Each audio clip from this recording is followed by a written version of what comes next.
Welcome, everyone. Welcome to our SAE Extra event, If Racism Break. Thank you very much for taking your time to converse with us, listen to the panel, listen to experiences, and take part in shaping the future in tech. Joining with me are three great panelists I will introduce shortly. They are Nathaniel, Kathryn, and Ashish, both with diverse backgrounds and experiences in tech. And I will be chatting later. But first, let's start with the why we're here and why we're doing this. Because 2020 has brought out a lot for all of us. And I think especially, the reason why we're doing this online is because of COVID and being locked down here in the UK. And it just highlighting the fact that predominantly Black and brown people are disenfranchised and disaffected. And it's less of a question of not just acknowledging that, but what can we do about it? And so one of the reasons why we're having this conversation is to figure that out together. So let's start with some of the stats. So this is a quiz part. I know you came to listen, but I thought it might be fun to just stretch your brain a little bit more. So this is a series of questions. I'd like you to punch in your answers in the chat. I'm going to bring that up so I can see it. And we're going to start with the first question. So if you just switch that over, okay. As of March 2020, what percentage of primary skilled children are from BAME communities? So if you don't know what BAM is, or BAME, it's Black, Asian, and Middle Eastern. So have a guess. I'll give you guys about 10 seconds to put in your letters. Is it A, 15%, B, 35%, C, 20%, or D, 25%?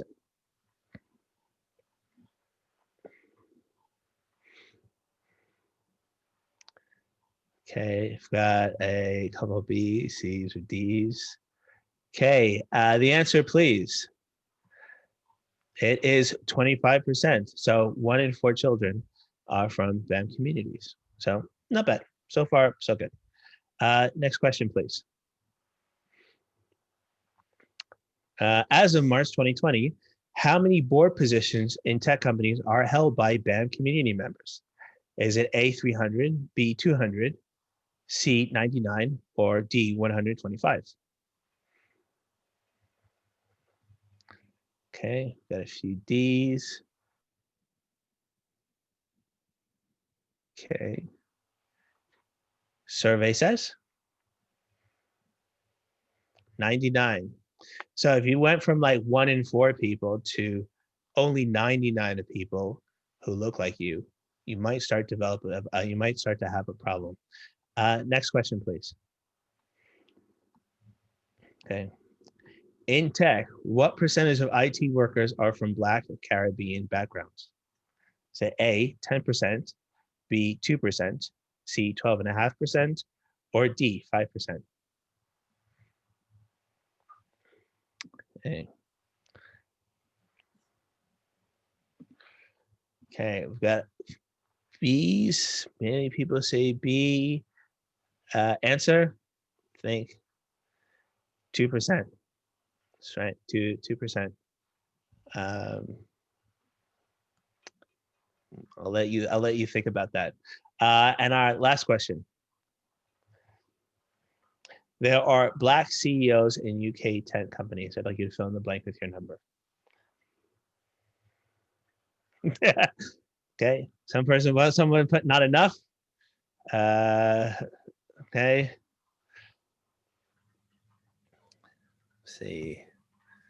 Let's see. So it says 2, 1, 5. Let's give it a couple more minutes. Not minutes, seconds. Okay, answer. None. There are 0. And yeah, to the person who said not enough, you're absolutely right, but 1 would be better than none. So I'm going to turn to our panel now. And I would like to start off by because we're not a monolith, we all have diverse backgrounds and experiences. I'm going to let them introduce themselves. So I I'm going to start with Kathryn once we get our video back up, I think. So Kathryn, just tell us where you're from, how you got into tech, and sort of what brings you here today, besides me asking you. I was just about to say I was invited. So evening everyone, my name's Kathryn. I was born in London. I've always lived in London, although I've travelled and worked extensively abroad. So one of the reasons why I agreed to attend is because this is an incredibly important subject. I think going through the quiz, it really highlights the minority of, like the last question in terms of Black CEOs of tech companies here in the UK. The fact that there are none, I think that really highlights a diversity issue. And then given the kind of world events and world issues that we have seen globally, from the US to in the UK, on home ground, we've been speaking a lot about racism, and probably more candidly than we ever have in recent years. And then in terms of my journey to tech, so I actually have a legal background. So I was on track and also worked in global legal firms. I decided that I wanted to advise clients more closely and more around transformation and strategy within large corporations and also SMEs. And that's where I got into consulting. So I spent about half of my career so far in consulting, including Deloitte, where I travelled extensively. So I spent about a few months in India, and also recently well, for the last 4 years, I've been at a leading retailer at Sainsbury's, and I'm a technical program manager there within Sainsbury's Tech. So that's a little bit about me. And that's that's cool. And just I get what how would you describe your background, I guess? Yeah, sure. So I'm from the Caribbean. So my family are from the Caribbean. So I'm part Grenadian, Jamaican, and also Portuguese. But like I said, I was born in London. Cool. Thank you. Thank you very much. Moving on to Nathaniel. Nate and I have worked together in the past, but Nate, tell us who you are, what's your background, and how you got into tech. Yeah, great. So hi everyone. I'm Nate Dadzie. So my background actually took a different route to tech. Really, I started out studying architecture at Kingston University.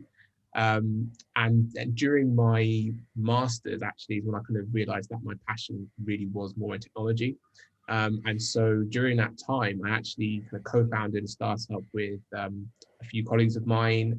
We launched an app for the hospitality industry, which basically allowed them to improve the way that they do their stock taking and operations in the back end. Ended up getting quite a few bars using it worldwide.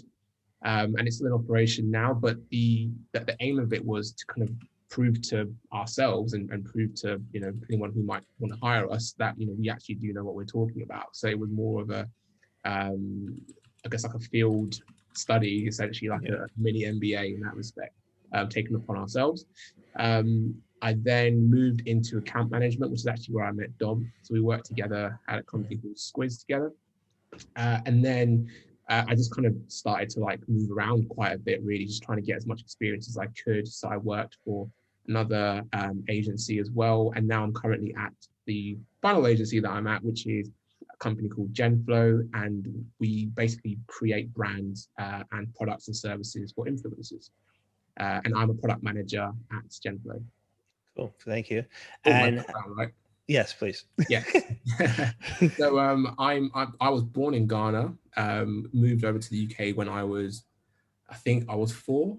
Both parents are Ghanaian, and yeah, lived in Surrey for pretty much my whole life. Right, cool. Thank you very much. And last but not least, we have a scientist in residence, Ashish. Ashish, where are you from? How did you get into tech? Yeah.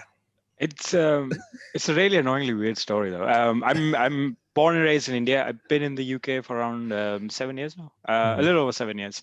I actually did my bachelor's in electrical and electronics engineering, and by the time I graduated, it took me 4 years, but I've kind of felt and figured out that wasn't the thing for me. Mhm. And that's basically what got me to the UK, was like my master's, which was in business information systems management, which is like a mix of product management and an IT MBA.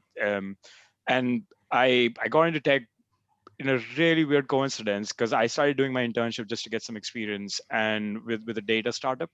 And that was basically my first and last sort of like a permanent role. And since then, I've been a consultant on the data and technology side. So on paper, I'm supposed to be an electrical electronics engineer. I now work as a consultant, and it basically depends the organizations I work with what they call me. At the moment, I'm working as a lead product manager with Tesco's. On their data operations side, I'm kind of managing their safe and legal implementation in terms of GDPR and how the retention framework works. Mhm. I've worked in data for a long time now.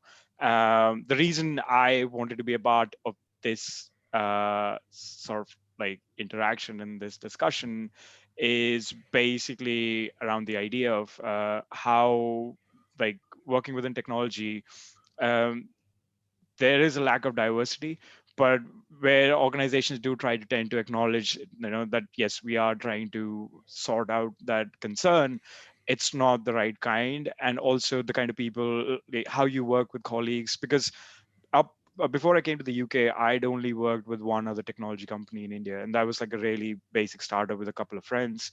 And I was a programmer over there. I was a dev.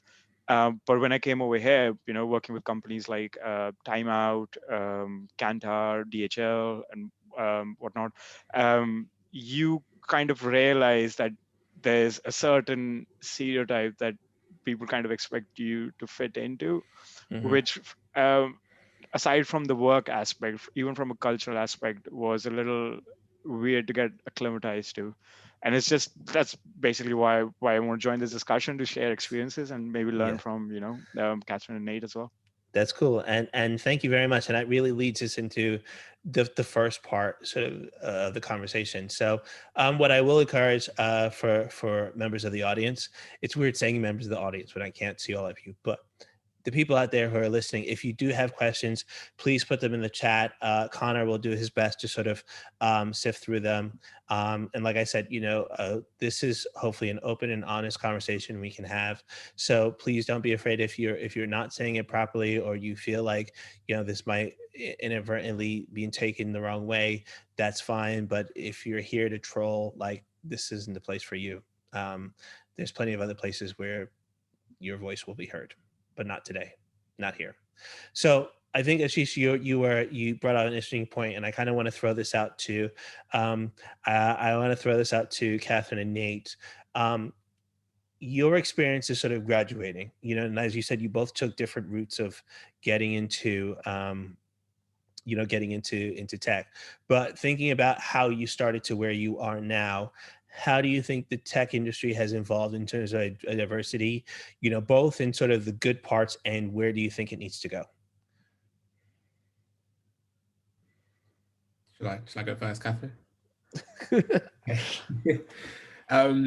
Yeah, that's a really good question. So I kind of started out in 2015-ish, 2015, 14, whilst I was still at university. So I got quickly disenfranchised with the whole university experience because if we even go back to that stage, like, I was the only was I the only in my class? I was the only black guy there, out of maybe 40 in total, and across the whole school of architecture, I think I was one of 5. So architecture in itself has got its own like demons to deal with. And so that's kind of where it started. And I felt very much like it felt geared against progression, especially if you're someone from the background that I'm from. I saw all my peers who were all kind of like first students, like, getting first, etc. I was in that group of people. Yeah, my project was the only one out of that got a 2-1. I think I was the only black kid in the whole school to get a 2-1. Everyone else was 2-2, like whatever it was, which obviously they worked really hard and hopefully they're happy with that. But it did feel slightly like it was like a cutoff point, and then there was, everyone else. And so that frustration actually was what pushed me into say, well, I'm just going to do what I want to do then. I'm going to try and work out how to break outside of this. And tech felt very much like a space where it was still, I think the reason I gravitated towards tech is because it was still like young in that respect. Like, I mean, like, compared to architecture, which is a 2,000, 5,000 year old thing, it felt like there was a lot more space to kind of take up. So when I started investigating and looking into things that I could do, it felt very much like, just as long as you've got a laptop and, you can go and talk to people and you're not going to be scared of interaction, you can actually get quite far. And that's what I found, that it felt far more inviting in that respect in terms of the initial conversations I was having with people. And so that's when I went, okay, well, this feels more like a space where I can express myself, I can do things quickly and try stuff out and build, friends and lasting relationships. So yeah, that's kind of how I gravitated towards tech. And I guess since then, once you get into it, as in like, the corporate side of it, that's when you start to see, oh, okay, it's actually like the same as architecture. It's like, it's the same, like you look around and you're like where is everyone? So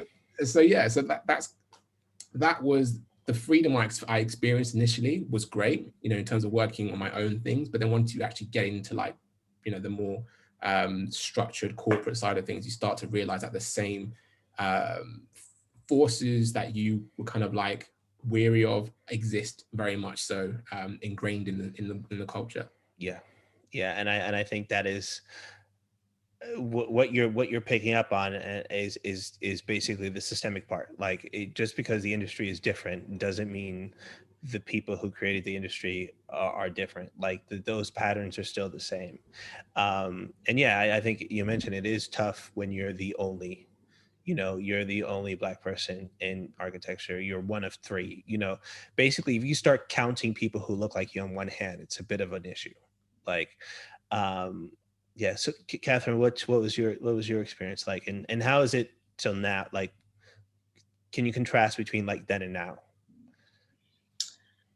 I think if the major contrast between then and now is probably the fact that racism and the need for diversity within tech is that message is a lot more amplified than it was 8-9 years ago.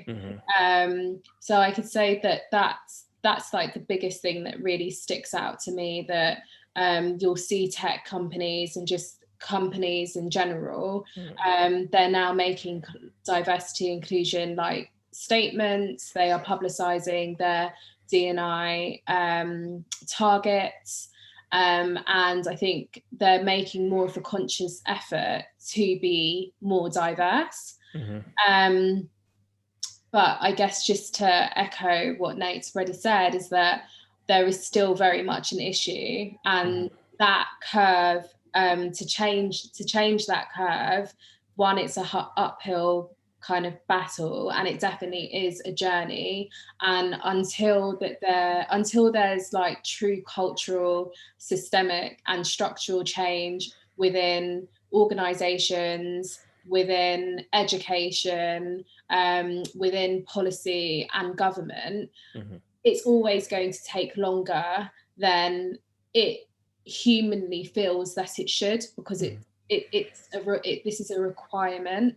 This isn't a nice to have. Diversity isn't a nice to have. And I think your question in regards to what are the issues that I see/we see in tech now, well, we see that the lack of diversity is a breeding ground for so many issues within tech, whether you're thinking about, you know, AI in terms of artificial intelligence, whether you're just thinking about machine learning, where there has a lack of diversity in the back end in terms of the engineers and the product people who are building these new cool tools that we love and we interact with every single day. If there's got a lack of diversity on the back end, that is going to infiltrate the front end and what your end customer sees. And if that is not reflective of the population, of your customers, then you're always going to either put a foot wrong, it's not going to be fit for purpose, in terms of if you think about kind of equality and what equality actually means. So yeah, I think when I contrast but also reflect on what the current issues are and what's the current state of play, I would say that that's kind of what immediately sprung to mind. Does that, when you think about that, does that give you hope, or does that give you sort of a, what was it for?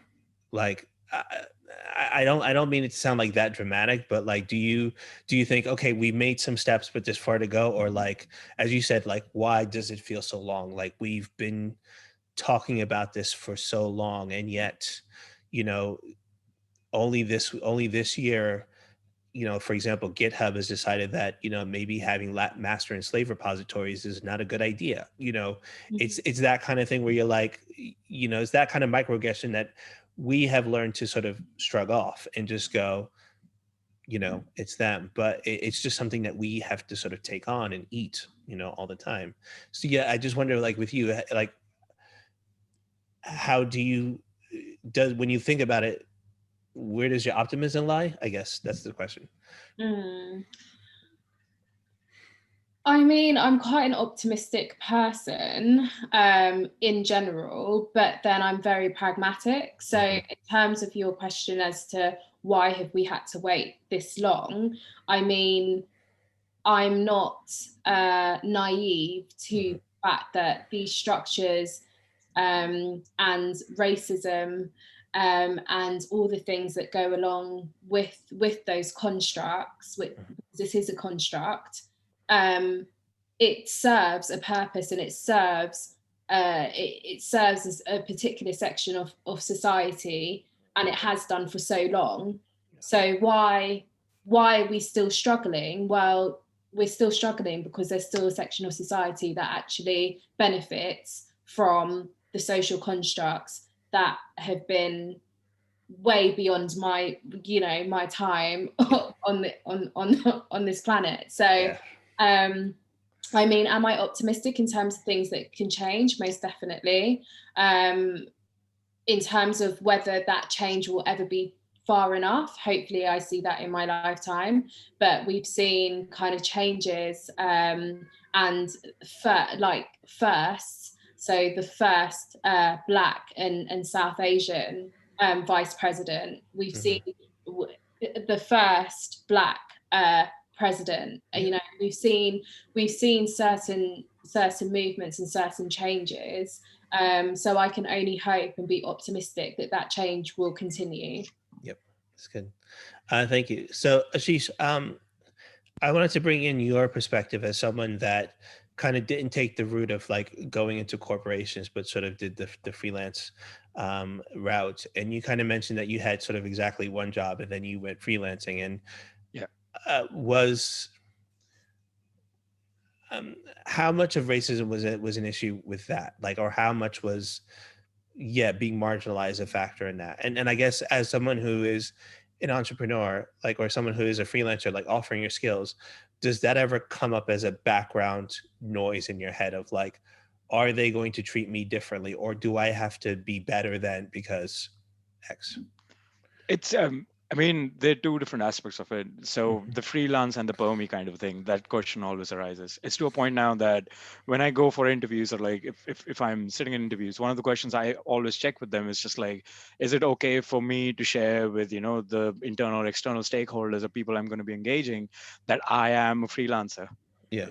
Because I've had issues before where, and this is where the two things linked up. A couple of years ago, I used to work for another retailer, and there was a team of, I think we were 18 people, and I was one of the two brown people in there, and Yeah. the other guy. So I I was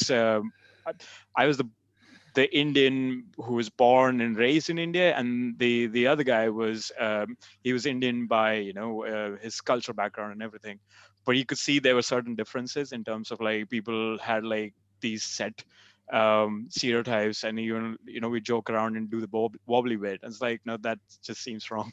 Yeah. And I apparently had this conversation with someone who figured out that we weren't on the same page, and accidentally left the invoice to my sort of like monthly contracts just open on the desk for everybody to see. Right. So I've come across those incidents, but it's also the side of things that you have to realize like where did the concern and the issue come up, or because there's always, I've always come to terms, and this is why I like freelancing. For my side, is just like you get to figure out whether this is a place where you want to stay and work or not, or this Mhm. is a place like you got me to do a certain job and now I can step out of it. And there've been like different places, but yes, there is this always, I always check where the freelance or the permie question, or and also what the hierarchy is like, because that has played a big role in some of the projects that I've been a part of, where people are like, "You're the business analyst, you do this, and you listen to me." Yeah. And then also there are things like offhandedly people say, "Oh, Sheesh, you're Indian, you must be good at coding." I was like, no, I'm certain aspects, but it plays in. And then Yeah.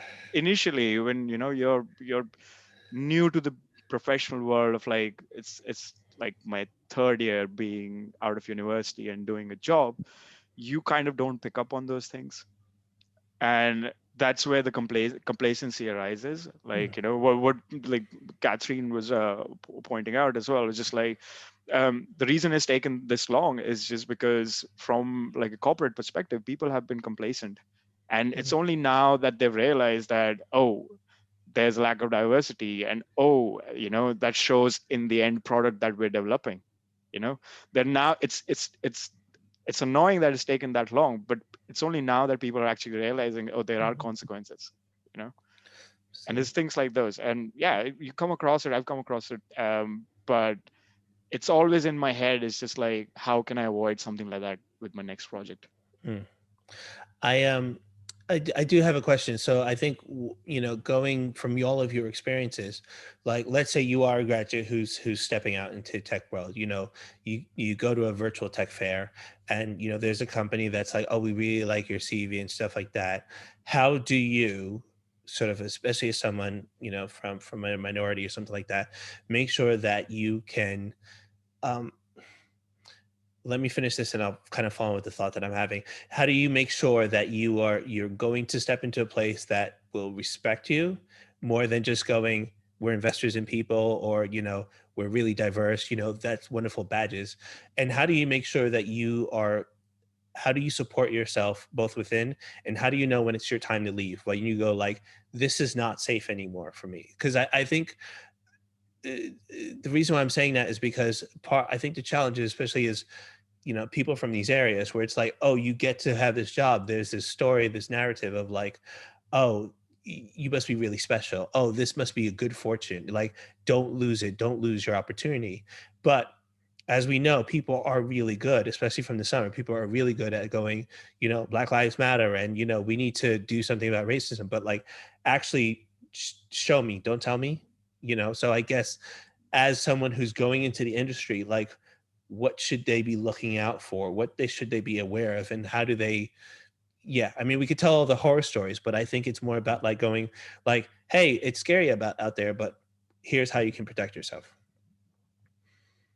without having to jump, like do the whole, I think some people, and I'll shut up, but I think some people are very much worried about, you know, she said about being complacent. I think some people are worried about being that person, you know, that person who's always the political watch person, you know, who's like, you can't say that, or you can't do that, or that's sexist, you know, kind of thing. So yeah, what do you think? Is this one for me? This is for everyone. I think the idea is what, in my experience, it's after like my first 3 or 2 projects, I was just of the mindset, look, I'm going into this. My dad always tells me, you know, do your best and expect the worst. So you go in there with a positive mindset, you know, and yes, initially any place, and this is in a professional setup as well. But even if you go to a house party, right, you don't just jump in with like all the alcohol and it's like, I'm here. You just observe. So it's just like also, yes, always go in with a positive mindset. But be aware of your surroundings and the people you're around. And the other thing is like, don't be scared to step away. Because a lot of times people are like, I've had this opportunity, I'm never going to get this opportunity again. It's like, that is never the issue. If you've managed to get that opportunity once, you will be able to get it twice.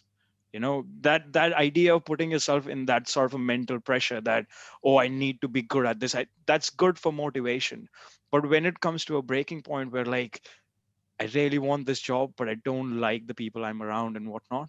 And that's when you're like, yes, maybe I need to step away. And if I've done this, I can get a similar role. And there's look, we've all been in bad situations. We've all had bad experiences. But I've also worked with like amazing bunch of people, right, who've been like based in India for like 10 or 20 years, and they come back and they're like, you know, I would love to go back again. And I was just like, they tell me things about my country. I was like, I did not know that. So it's just like, it's always a good place. There's nothing to be scared about. The one thing you need to do is like be a bit strong in terms of like, if you feel you're uncomfortable, try to have a conversation. There are ways to do that. Every organization sets it out. But if you reach a point where like, I don't think this is getting resolved, take a deep breath, think about it, and step out of that situation. That's good. Nate, Kathryn, what do you think? I see you guys nodding as well. Yeah, I just love what Ashish said in terms of, you know, if you've got this opportunity, you'll get another one. And I think that I'm definitely from the school of thought, which I think has changed as I've gotten more experienced and more senior in my career.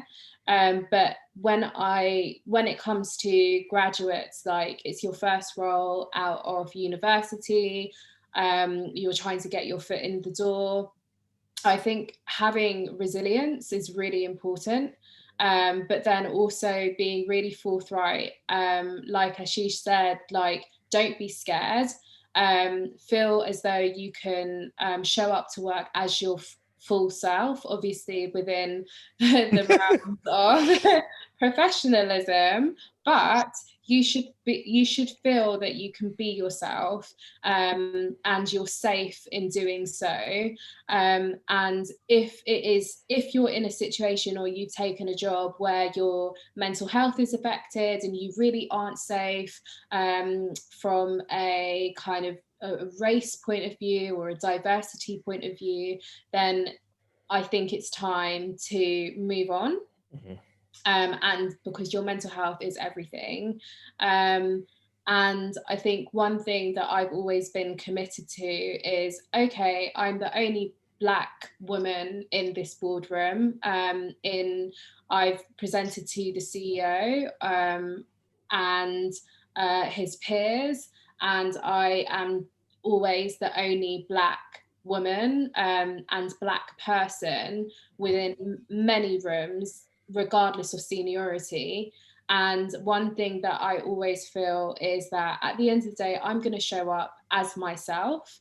I'm going to show my value. I'm going to make room for myself, even in in non-diverse spaces, and I'm going to do my best.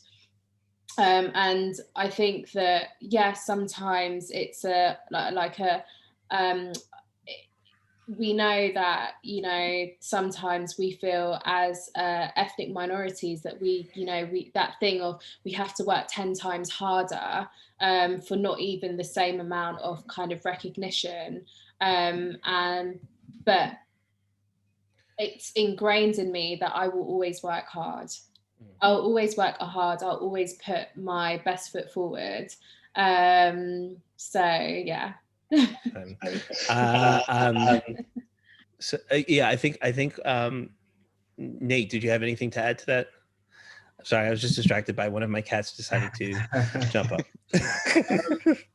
Yeah, only that I echo completely what Kathryn and Ashish have said. I think when I first got into tech, like my first full-time role, I was just happy to be there, to be honest.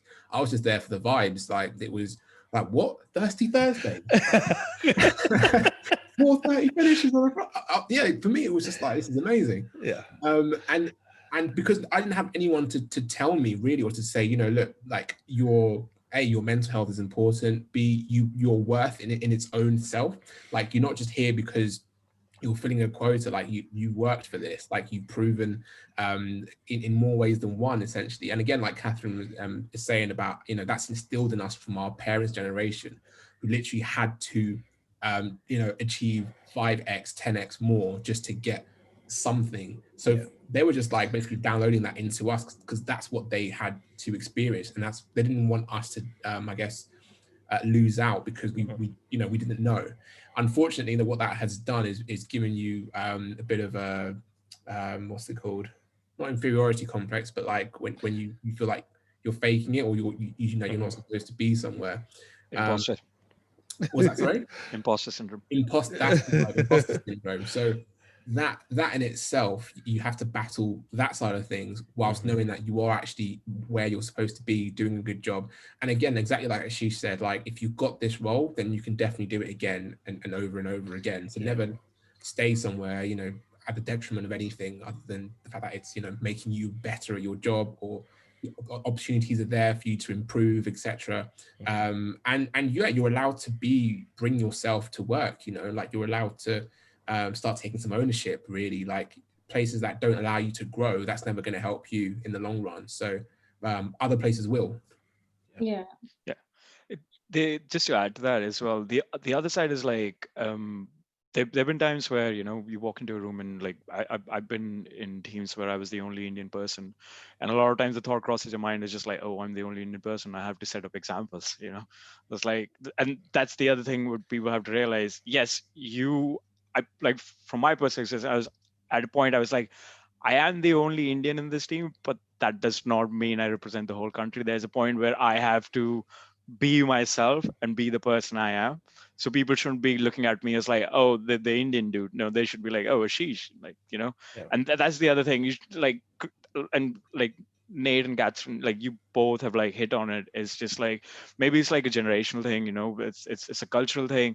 It's, from my side, it is a cultural thing, because like, we don't even have the concept of freelancers in India. We do, but that's like for higher roles, you know. When you start off, that's not the idea. And then people tend to put themselves under a lot of pressure, and I don't think that should be the case. You should just be able to enjoy, you know, if you're going into a new job, new role, there's so much to learn, you know. The excitement's always there.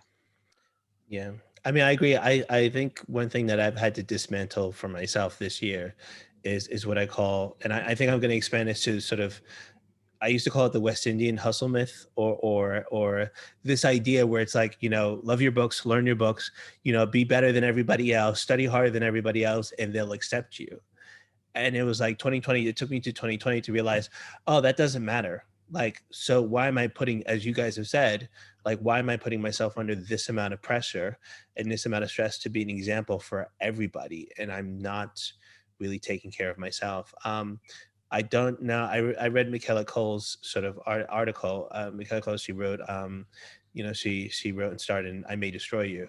And she had,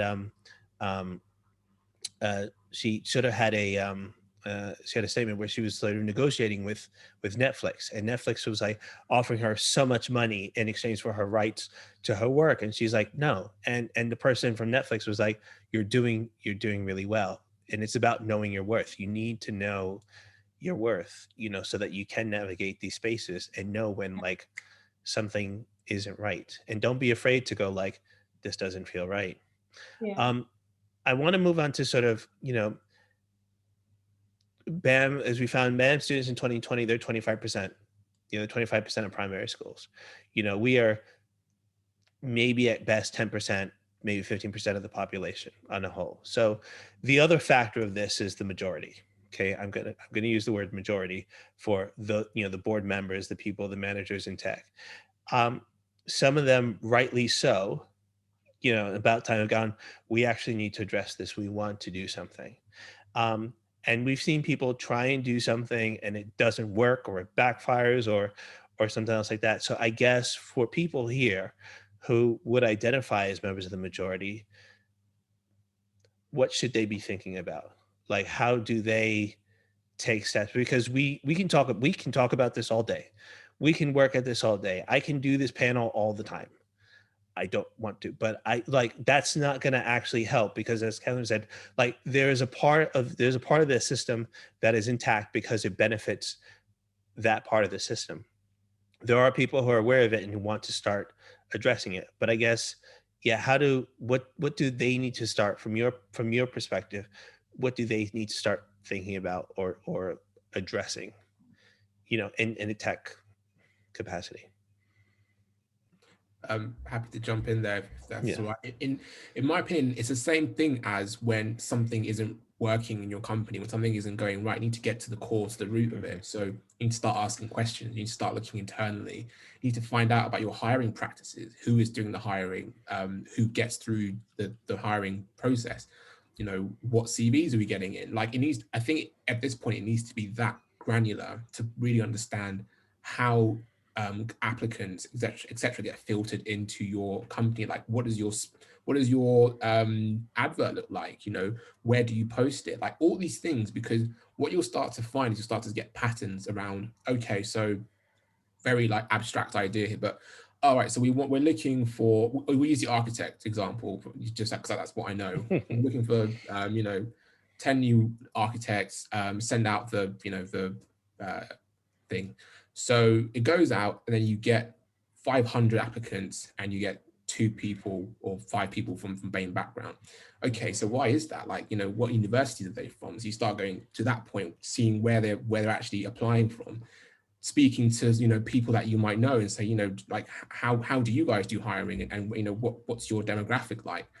Because only from them having those conversations, I think, at that level and wanting to actually understand where the source of the problem lies, it's almost like a, how do I call this, like a antidote that doesn't really like fix the problem. It's like you're all coming to, yeah, you know, you get people in to do like you know, diversity days, and it's like a one-day thing. It's like, you know, and people forget about it the next day. It doesn't work like that, unfortunately, because it's so placebo. That's a good one.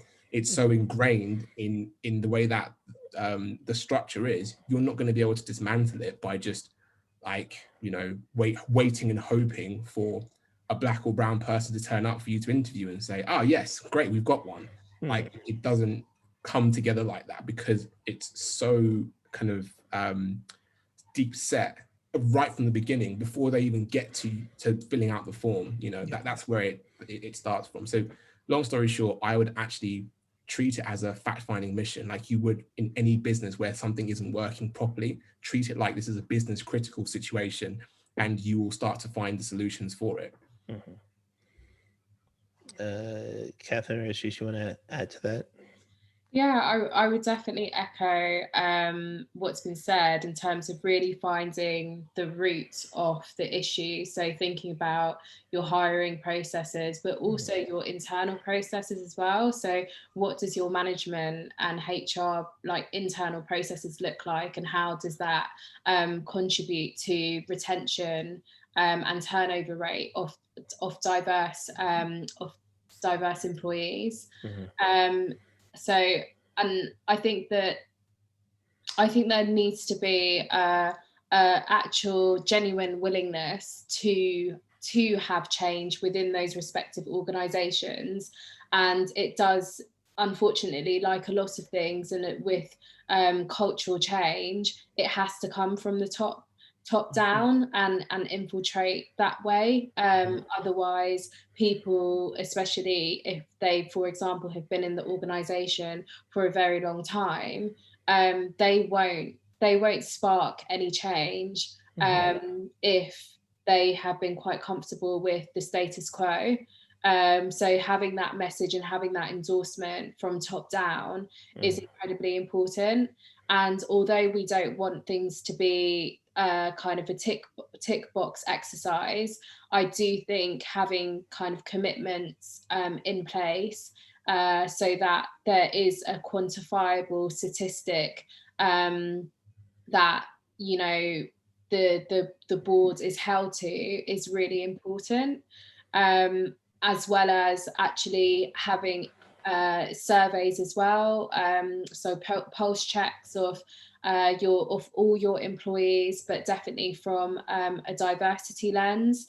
And on my last point, when it comes to collecting data, I think companies need to be a little bit more cognizant of how they're collecting that data, because I have an issue with the term BAME, because one of the first things that was said is that we're not a monolithic group of people. There has so much diversity and difference within, you know, those categories of, you know, BAME. And actually it does allow corporations to hide in averages.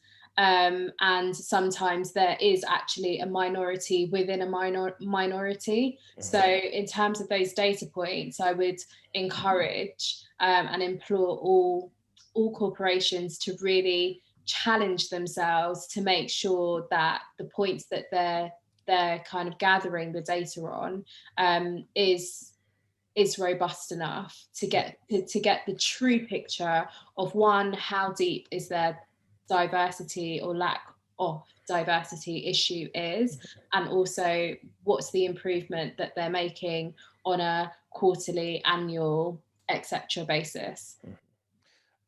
Yeah, I agree with you. Ashish, I'll come to you in a second. I agree with you. BAME is a weird, it's such a weird blanket statement. Like it does nothing by doing something.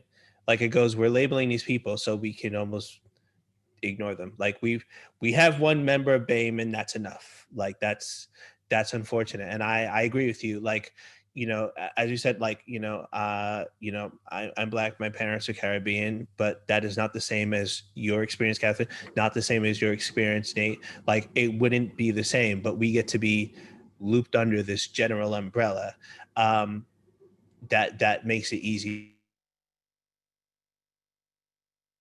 Ashish, did you want to? It's pretty much like, I think we're all aligned and we're just listing out different experiences. From a corporate perspective, like Nate and Kathryn added the right thing. I'd say from a people perspective, as in, you know, if you're just part of a team, if you're not one of the higher ups, I think just have conversations. Just have conversations.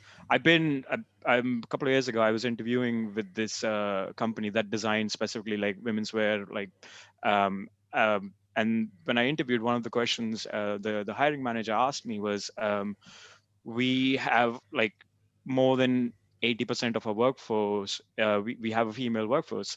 Are you comfortable in that sort of a setup? You know? And I'd be more than happy to answer similar questions where I go in interviews and people are like, well, you know, most of our workforce is European, you know, there might be, is that comfortable for you? And that's the kind of, like, be open to us conversations. Like this is a really weird tangent, but I follow professional wrestling, and this really famous professional wrestler. There's this guy, Cody Rhodes, and he's his wife's from like an African American background, And one of the stories he shared was like when they started, like when they were courting each other, one of the things he said was like, I don't see color. And his wife was like, well, then this might not be, we might not be able to work it out, because then you won't be able to see it from my perspective. Mm. And the basics of that is just start having conversations. Don't assume that. Don't be like, we're going to be a company that's going to have, we're going to be diverse as anything. And then it's like, how do we do it? Where do we do it? And then all of a sudden, you're like going to people from certain backgrounds and be like, can you help us do it? Yes, but you have to approach it from a personal perspective as to how can I make it comfortable for people, because you have to look at it the other side as well. People, you call them the majority, like they also get typecasted a lot of times. There's this the tension gets created just because people are put under certain titles, and that can only be resolved once you start having conversations about these things. So from a corporate perspective, there are approaches, and Nate and Kathryn have touched on that. And from a personal and people perspective, I think it's just the idea of like making people understand, start having conversations. Not conversations that right, oh, you're from India, what's it like? But as in, you're new to the company. Yeah. How long have you been here? And it's like, is this a big shift? Have you worked in it? Things like those. Yeah. But yeah, conversations, that's just talk. So here's a question. I think, Kathryn, you brought this up, like it has to come from a top down kind of thing. If I'm a manager, let's say I'm managing a team in a tech company, and I realize like, I want to do my part. I really think that, we could benefit from diversity. Is there anything I can do? Is there anything that I could do from my middle management post? Yeah, because I guess as a middle manager, and I'm talking from experience, when I'm a hiring manager, when I'm hiring talent into my team, I'm thinking about how do I make this a fair process for all candidates, diverse, and that's including like neurodivergent people also, not just like race, gender, etc. So I think that as middle management, you can also without having permission from the top, you can instill certain practices which ensures that one, your team, incoming talent, also interview candidates all feel kind of welcomed, equal, appreciated, and all of those things as well. So I think we've got plenty of things that middle managers can do in the interim if they're not happy with maybe the speed and pace of change, or the messages that are coming from the top. Because I guess I'm in a fortunate position that my employer, we are making active commitments and steps within the diversity space. And I can confidently say that because I've been within senior leadership in those conversations where we are having very open, frank and brave discussions around the issue that exists. So there are things that you can do without kind of having to seek approval from like the top. Yeah. Most definitely. Okay, that's good. And kind of touching base on what you brought in earlier is education, and the fact that, obviously this is changing, but the more likely you're going to go through school, you've had this system in place, you then go into the workforce. Where do you see the role of education in disrupting this systemic racism? Like, I'm sure all of you know the blue eye, brown eye experience, the experiment.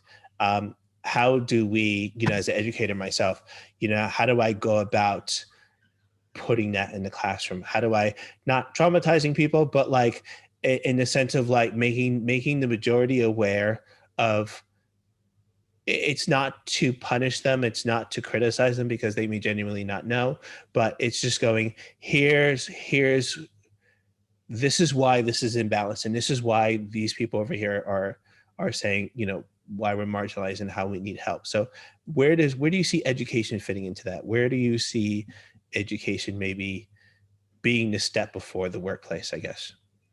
I'm going to open this up to everyone.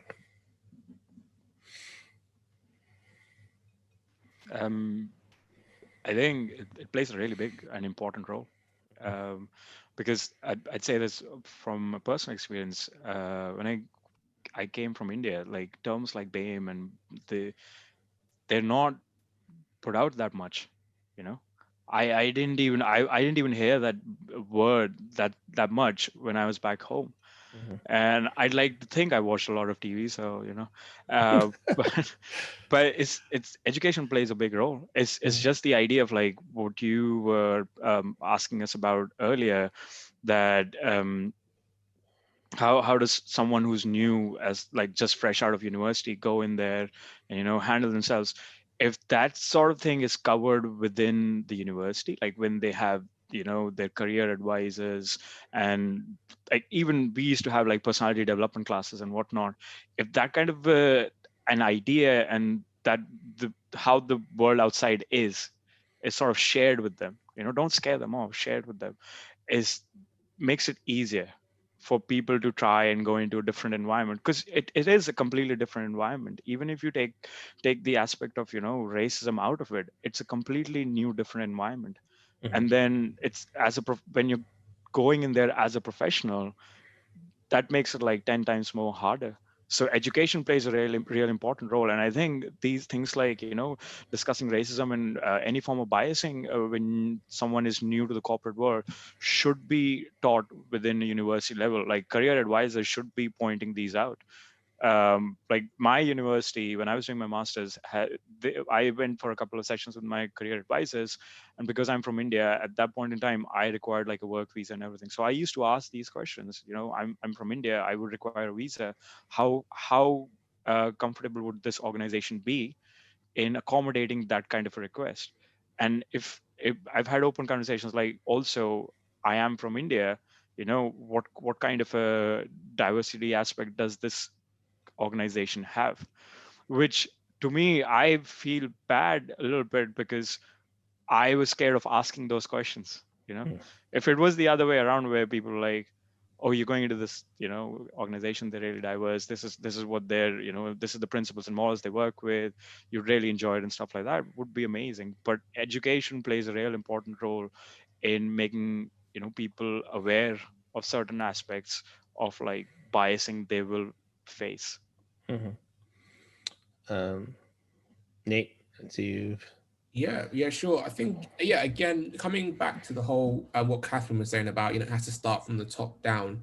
Like from pure, like capitalist, if you actually look at the facts, like a diverse organization and a diverse team, like it generally does better. So like there's actual profit margin in this, like this whole thing for these, you know, these companies. It's like, you know, it's not just, I think we need to move away from the, you know, oh, we feel bad, we feel sorry, so we're just going to give a few people an opportunity, and pat ourselves on the back. Like it's like, you know, we all live in this corporate world, and the fact is that they're at a disadvantage by not including more people from diverse backgrounds into the conversation, into the company, you know, into the pool. So I think from an education standpoint, perhaps the way that it's been put across is, yes, it is a problem, definitely, but actually it's an opportunity more than it is like, you know, it's a, I guess in the situation of, from our position and from their position, it's a win-win. You know, the more people you have from, you know, diverse backgrounds, the better off your company's going to be. And there's so many studies from an education perspective that you can look at to back up these facts. You know, there's case studies, there's companies that have actually done it and proved it and shown it. And so if, you know, if it's difficult, because there's a lot of like emotional attachment, and sometimes shame comes into it, you know, feeling like, you know, our company isn't really, you know, doing what it needs to do. Actually, like there's nothing like a good bit of hard capitalism to basically like get people into gear and say, look, we need to do this because like we can go from here to here, and we can, you know, do the right thing but also from a company perspective, we can achieve our goals faster, better, you know, quicker, and all the rest of it.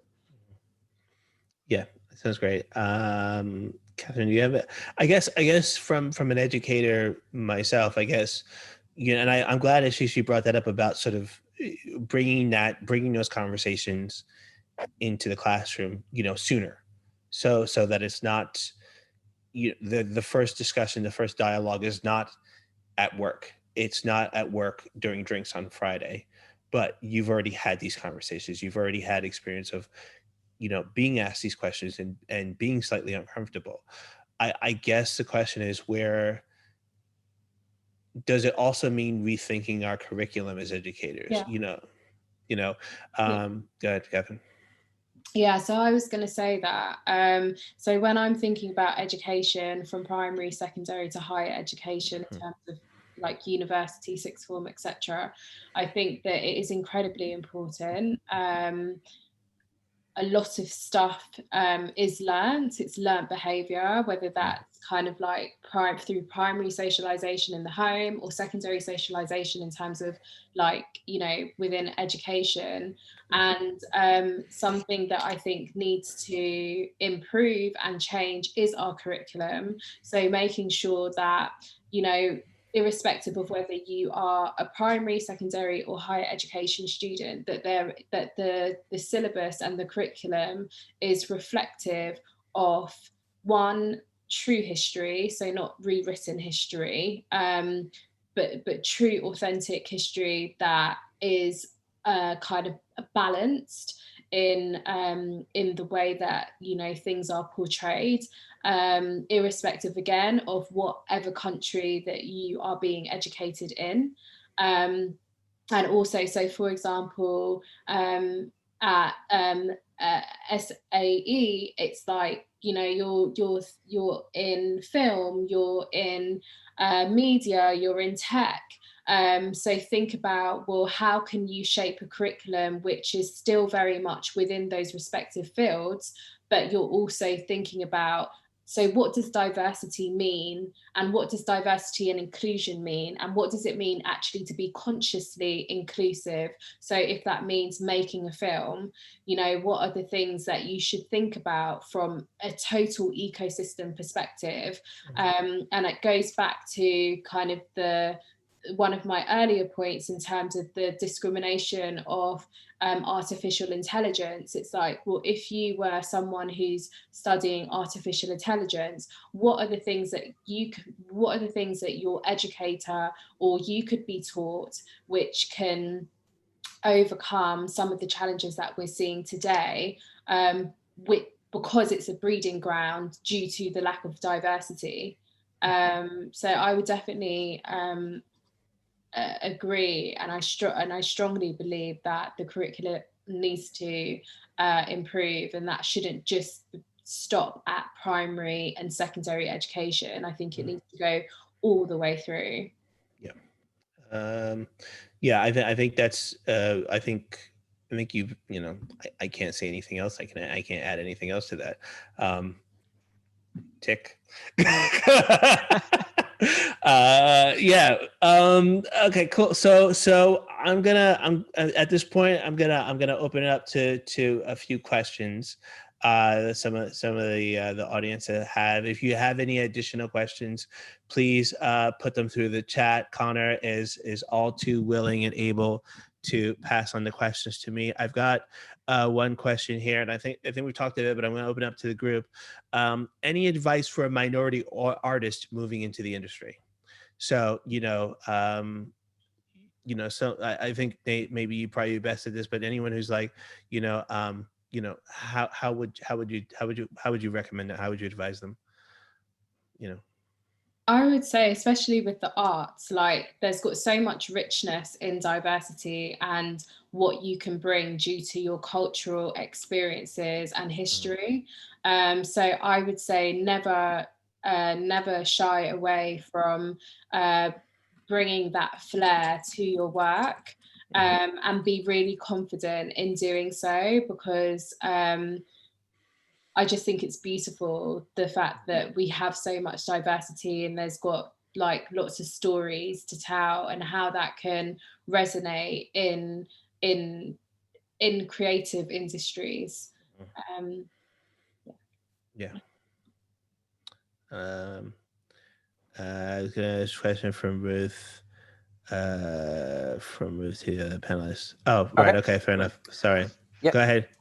So this is a question from Ruth. I know Kathryn's already answered this partly, but I'll open it up to the other panelists as well. Are there any tech companies that represent the BAME community? Yeah.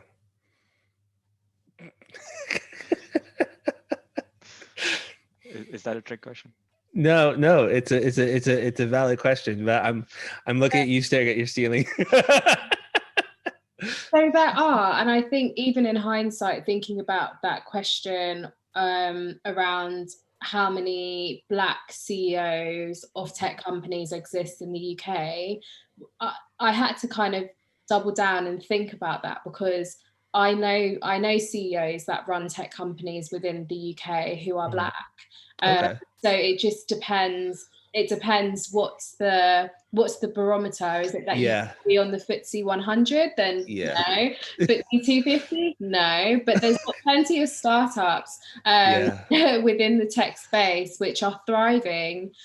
So YSYS, there's got Colour in Tech, there's got BYP. So these are organisations which are grassroots organisations, and they do represent the BAME community, especially when it comes to wanting to kind of get into tech and wanting to find out like opportunities, whether it's graduate opportunities or whether it's like for more experienced hires. So there are out there.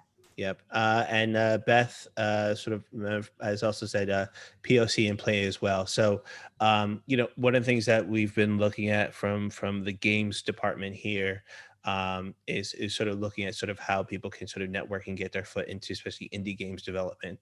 So, you know, definitely there are, as you said, the grassroots is very ripe and really important for your way of getting your foot in the door. I'm just going to wait for some more questions to come in, but I guess one of the questions that I have is,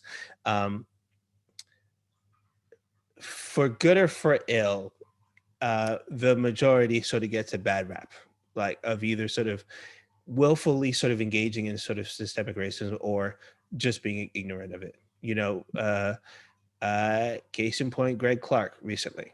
So, you know, just being sort of willfully just thing. But I guess one of the things I'd like you guys to do is kind of think about your own sort of experiences through education. And I know there's a terrible narrative of the quote unquote white savior myth that I'm not asking you to engage with, but I'm looking at ways where maybe you can reflect back and where someone sort of took a different tact as maybe as an example of highlighting where that's an example, that's a model that maybe we can show examples to other people. Like, for example, how I got into mathematics and developed my skill in mathematics was because I had a teacher who was just like, you can do it, you should do more of it. And she literally gave me a textbook over the summer. It was like, here, do this textbook and you'll get a test at the end. And so it was never a question of like, you're smart for X. It was just, you have aptitude, go with it. So I guess, who are your models in that respect? It's in the last couple of years, it's basically the people I've worked with. And it's more along the lines of like and I think this goes back to like Ruth's question as well. Yeah. Because I remember I was interviewing for the Institute of Cancer Research, and that was like a consultant, but like more like a business analysis, lead business analysis kind of a role. And they asked me one simple question. It's just like, what do you think a business analyst is supposed to do? And I read a lot of fan fiction. I play Dungeons and Dragons. Like I'm call me a nerd. No. But and my simple answer was like, I don't know if you guys have read the Inheritance, book series. I am like, a business analyst is supposed to be an elf. And they're like, there were two people interviewing me. Both of them smiled, and one of them was like, okay, we get it. And then the lady who ended up being my line manager, she's like, no, go on, elaborate on that example. And I went on this whole, 3-minute explanation of how elves cannot lie, but they won't tell you everything and whatnot. And after a couple of months, she's like, that is basically what got you the job, and it's just one of those things. And after that, what I learned was like, you have to connect with people on on a level. It's basically, what do people understand? And even like, if you're a new artist getting into the industry, what you have to focus is like, let people know that you have a certain skill set and you're really good at it, and okay, even if you're not good at it, you have, like you said, the aptitude and you're ready to learn. And that makes a lot of difference a lot of times. I was working on a project with this agency in central London, and it was a technical project manager role. And when I interviewed them, one of the things they told me was like, because that was my first project manager role, and one of the things they told me was like, the you'll fit in because you come from a technical background. And they said it straight off: we can see you've never worked as a project manager. And I was like, I haven't. And they're like, don't worry about it. One of our project managers right now used to run a safari zone in South Africa, and they ended up being a project manager in a tech agency. So it's the whole idea of like, basically, I think I've been saying this the whole the discussion that we've been having is, believe in your skill set. There is always, you'll come across people who will be, they would be biasing, and you have to be prepared for it. But if you have the skill set, nobody can, budge you. And my boss from Institute of Cancer Research, she's one of those people who made me understand that, it's what they hired was a person they thought was suitable for, the job they wanted done. It was definitely based on my skill sets, I hope so. But it wasn't based on, my background or anything else. It was just like, you had the skill set, you had the experience, and you convinced us. And that's how interviews go, and that's how, jobs go. And that's what I go by is, yes, if I can make them understand, I can do the job. And if I can make them understand I have the skill set, it works in. Connor, you have another question for us? Yep, from Ruth. She says, who inspires you? To all panelists. Yes. Well, that's a good question. Who inspires me? That's a really hard question, because for the longest time for me, like, again, like what the other panelists probably tell you, there weren't people in this industry that looked like me that I could say, from that I knew of directly, could say, oh yeah, that's the person. Like, there was no Elon Musk or anything like that to, that looked like myself. And it's only gradually over time that you kind of start to uncover certain people doing some really cool stuff. So like Kathryn was saying, you may not see loads of like, Fortune 500 or whatever, 50 companies with CEOs or even people, Black people in higher positions. But the great thing is that there's so many like new startups coming up, like, and it's filled with people who just said, we're just going to do it. Like, we've got the skills. Again, like Ashish is saying, we can't be denied from our skill set. We've got the vision, we've got the idea. Let's just go and execute. So someone that I look up to quite a lot is the founder of FanBytes. So what FanBytes does is essentially they work with social media, work with large corporations to help them basically connect their social media and basically connect with it's Gen Z, really. It's Gen Z marketing. The founder's name has just slipped my mind. I was looking at him in my brain, but he's gone now. Kathryn, you might know his name. I don't know. Yeah, don't worry, we'll come back. He'll come back to me. He'll come back to me. But he started out in university, and he basically built this thing while studying and came out and just said, you know what, I'm just going to go for it. And so I think the great thing about tech as well is that it decentralizes a lot of the things that, once were like the gatekeepers before. You couldn't access certain software, or you couldn't access certain, products because it was too expensive. Now the cost has been brought right down. And so people are able to basically build stuff out of thin air as well, which is what I love, basically, which is what I love about tech. You can build value just from your thoughts and your imagination and your vision.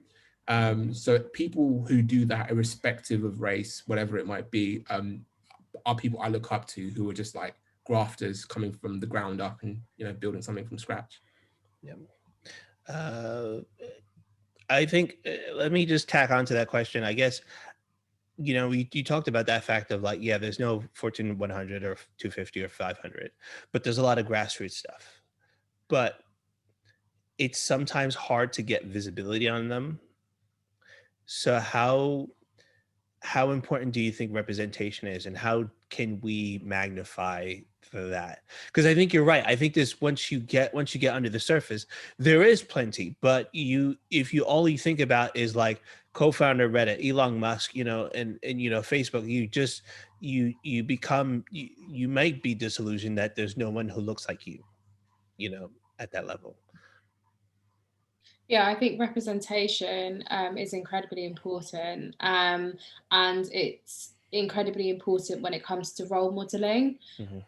It's scientifically proven that when a person sees someone who looks like them or reminds them of some type of thing, or has an affinity to that person, whether that's because you're a woman, because there's got so much intersectionality when you think about diversity, it's so that person then feels inspired, encouraged, that they feel like, okay, there is room for me, and there's got someone who will act as kind of like a springboard, or at least a case study of what the possibilities could be for them, just on the fact that they represent something similar to them. So I think that representation is incredibly important. Yeah, and I think we've seen that just over the last few days, where, you know, there's got little girls who are just so enamored with the fact that we now have, well, the US now has a Black South Asian vice president. Yeah, definitely. I think it's one of those things that people tend to like overlook as well. Is, you know, I remember when the CEO of Google, they announced that he's going to be the new CEO. And it was like, oh, he's the first Indian origin CEO. I was like, you guys didn't miss out that IBM appointed an Indian guy as a CEO literally a year before. And it's just those things. It needs to be highlighted anywhere and everywhere. And you know, what Kathryn's mentioned is like, just keep preaching, because these are the things that needs to go out. You know, people need to know, even if it's like a mom and pop business somewhere, they're making efforts for themselves and the community they represent. Yeah, I agree. I'm just aware of time. We probably have time for about 3 more questions. So Connor, do you want to give us our first question? Yep, this one is from Sean. I have been told to brand myself with stereotypical tropes. How do I navigate and maintain integrity? Okay. Yes.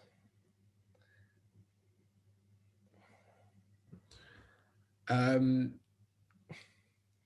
yourself with stereotypes. Yeah, so I guess, you know, if you're, and I guess we have I think you know, being a comic, and Ash and I have this as a comic, you know, you always run into being the X comic, the minority comic. So you are the Black comic, you are the Indian comic, you are the gay comic, you're the female comic, you know. And I think as developers, you can run into that trope of, you know, as Ash, you mentioned before, you know, being the Indian guy, so you must be good at coding, or you know, you clearly, you know, you're the Black guy in tech, you could probably play basketball, can't you?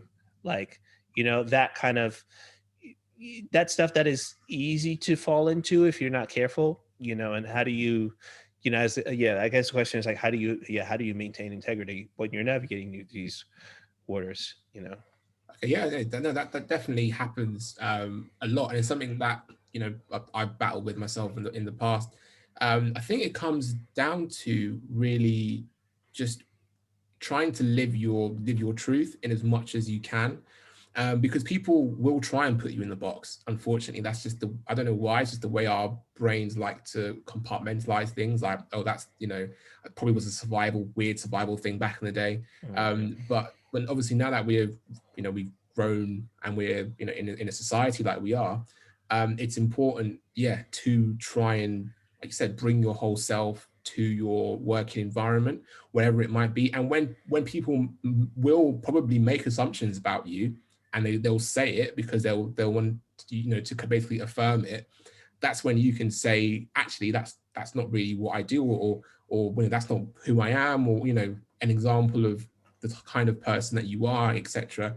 Because that's not just for them to see, but it's also a self-affirmation for you to say, no, this is actually who I am, and this is the kind of person I want to be. And so, yeah, that's my little advice. Yeah, just be yourself. I mean, you know, if somebody's telling you to brand yourself in a statement, don't. You know, just be yourself. It's yeah. That's cool. Thank you. Connor, next question. Yep, this one is from Torrin. They ask, what is the best way to start a diverse company in tech? Fairly open-ended question. Yeah. So I think maybe, you know, if you are, let's say you are at a startup, you know, you decide to make your way through a startup, like how do you, you know, I'm going to assert that not everyone has the intention of just looking around and finding everyone who looks exactly like them, but it'd be like, oh, these are my friends and we just happen to be from the same neighborhood, and, you know, I know them and I trust them, and, oh, they have friends and they trust them. So, and before you know it, everyone looks like you. So how do you consciously do different? Like if it was for you, how would you start? I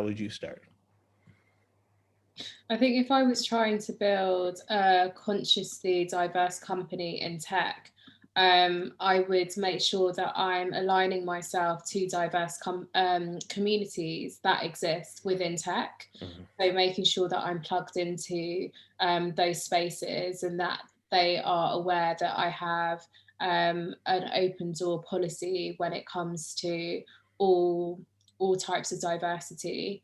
I think that that's always really helpful when trying to build anything, is to really think, well, what are the communities that I'm trying to reach out to? It's just almost like if you were a business and you're trying to acquire customers, you would take that kind of customer acquisition approach as well. You think, where do these people hang out? Where can I, you know, where do they spend their most time? Where does that community exist? Thank you. Anyone want to add to that? No, she's covered it properly. That's great. Yeah, we're just fresh out of time. Like we've just got a couple more minutes left. So I want to say thank you so much to Kathryn Tingle, Ashish Suri, and Nate Dadzie for participating in this panel. I really think that this is an important conversation to be had and to continue having, and somehow move beyond just talking and to doing. Any of you want to add any closing remarks or statements? Everybody's a nice person. That's correct. I'll just say thank you all for joining. It's been a great conversation. I hope that you are able to take away a few nuggets. Mm-hmm. Feel free to add me on LinkedIn, and also on socials. I talk a lot about kind of tech, diversity, and I'll also share another platform that does the same, especially when it comes to like highlighting role models within tech as well. Yeah, definitely. I agree. Ashish, where can people find out more information about you? I'm there on LinkedIn. Look me up, drop me a message. Drop me a message on Instagram. Those are the two places. Yeah. You basically see most of my comedy, but I do have serious conversations. So if anybody wants to reach out, feel free. Hey, serious conversations are the funny ones most times. Most of the times, yeah. Nate, how about you? Yeah, for me, I'm the same. Feel free to add me on LinkedIn. The company I work for at the moment is actually quite diverse, I'd say, and they're really trying to, build a business around that. So feel free to also follow Genflow, and get some really great advice as well from the CEO. He's always putting some great content out about starting a business, about, you know, working in tech. He himself has got his background is Pakistani, so yeah, it's a really cool space to be in. So yeah, check them out. Okay, well, good. Are they hiring? I'm asking on behalf of my students. Yeah, yes. Okay, fair enough. I will Yes. note that down. Students, if you have shown up to this talk, you got a free hook. If you didn't, well, that's what you get. So that's what you get for not showing up. Cool. Well, guys, thank you so much for attending. I'm now going to go to my final slide now where I talk about stuff. But bye, everybody. Thank you so much. Let me just go to this slide here. Thanks so much for having us. Oh, no, I thank you. I Yeah. wouldn't want to talk to myself for 90 minutes. Thanks. But if you guys want to get in touch and keep this conversation going, my email address is d.patmore@sae.edu. If you want me to connect you with any of the other speakers, if you're interested, that's absolutely great. Just to let you know, if you want to be part of this in a more direct way as becoming a developer, we have SAE has a virtual open event coming up a week from Saturday, so the 21st, between 12 and 2 o'clock. It's online because meeting in person is dangerous right now. So, but you can do this. So I think that's great. We also have another event in December, but if you sign up there, you'll get more details.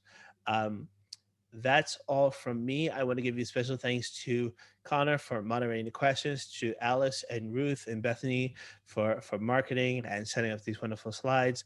I want to say thank you very much to SAE for allowing us to host this and to engage with this conversation.